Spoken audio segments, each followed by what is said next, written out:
hitched a ride with us. He wanted to go. And so it was funny.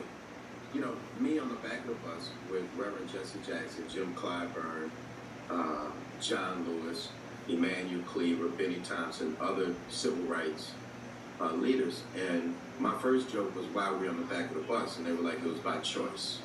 The second part was to hear John talk about one of the meetings they had with Lyndon Johnson, where they were talking about the Voting Rights Act. And Lyndon Johnson was like, look, I just can't do it, but I need you all to go out there and make me do it. And that reminds me of where we are with Black Lives Matter. Their energy, their passion, their commitment, it will make us reform this country. And so that was John Lewis. And I heard Suzanne talk about his original text of the March on Washington.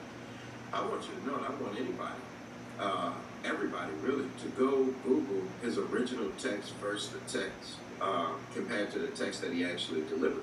His original text had language that if we don't get what we want, we'll march through the South like Sherman.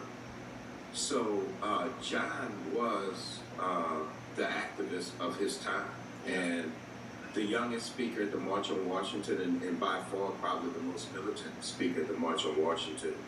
But the other story, and I'll just tell you, is John tells the story about him always wanting to be a preacher. He used to preach to the chickens in his yard.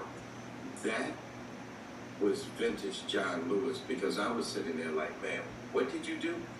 And he was like, well, I didn't have anybody else to preach to, so I would preach to the chickens. So maybe you should ask Jim Clyburn and some of the others about that story. But I will tell you, it was hard to keep a straight face during that. There's so many things that I want to play of him. Rest in power. Let's listen now of him at the March on Washington. This April, let's go, guys.